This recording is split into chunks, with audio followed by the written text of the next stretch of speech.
Today we want to talk about how to change habits using the habit formula. I'm Ron Ovitt, Mr. Change Agent. I'm a recovery coach, pastoral counselor, and the president of Empower Ministry. The goal of this program is to help you manage your habits.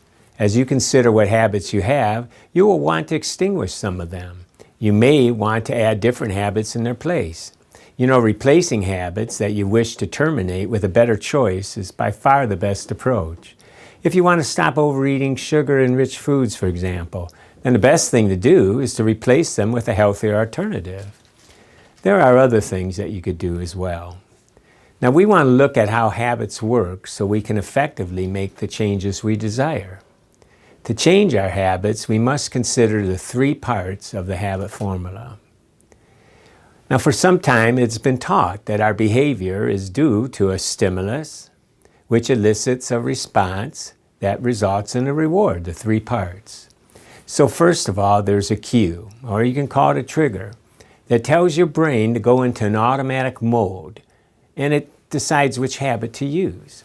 Second, there's a routine or behavior, which it can be physical or mental or emotional. Third, there's a reward or a benefit, which helps your brain figure out if this particular loop is worth remembering for the future. If it is, you'll keep repeating it, and over time, this loop becomes more and more automatic. The trouble comes is when the cue elicits an urge that is so strong we cannot ignore it, and even when we know better, we go ahead with the behavior.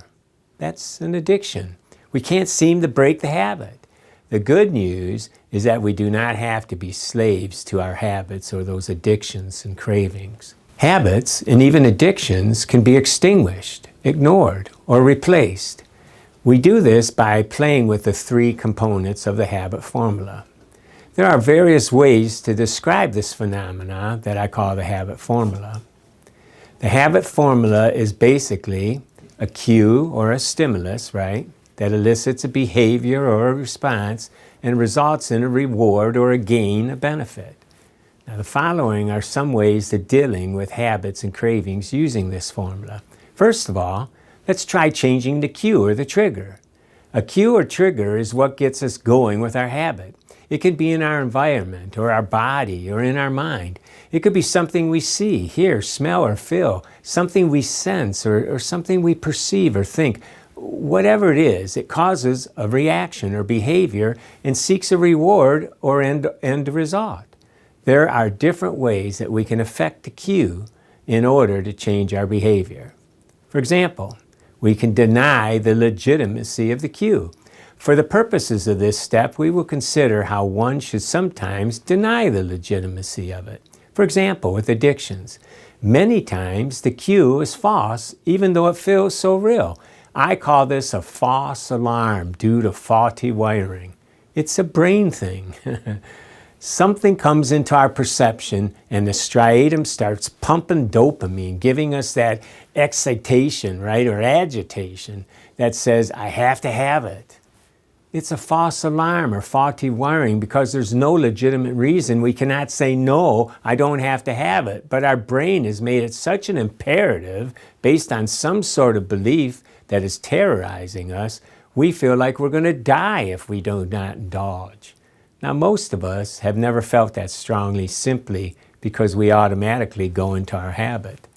But when we first start to resist and say no, our brain will continue pumping dopamine, thus fighting us, making us feel that we must do it. Now remember, the brain's job is to protect us, and it feels that we are in imminent danger because of the false alarm. It's like standing in front of a coming truck. You don't resist the urge to move, you move out of the way. However, in most of our habits and addictions, here's the ironic thing. This imperative is based on a lie. We're not going to die. We're not in trouble.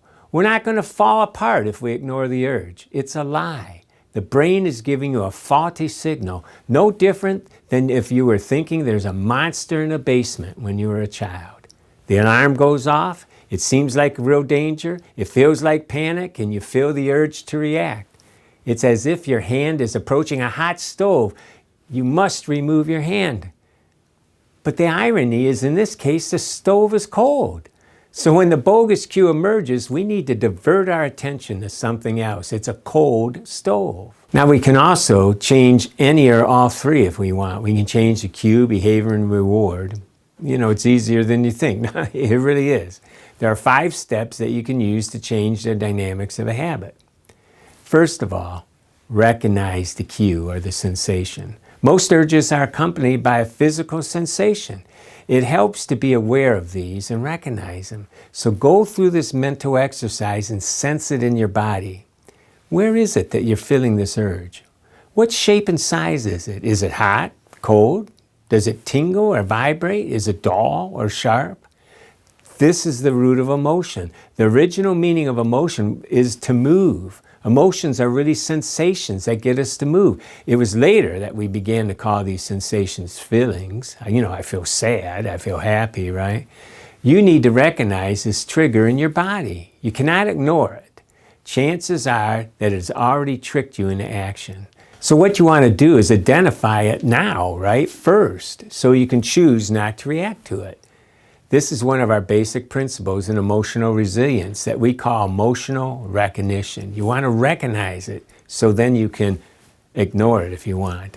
Second thing is change the meaning of the cue by renaming it as a false alarm. That will help, right? You need to say to yourself, this is not real. It's a false alarm. Now this is harder than you think. We are wired to react to an internal alarm. But remember, it's really faulty wiring. We're only acknowledging what our prefrontal cortex should have done in the first place.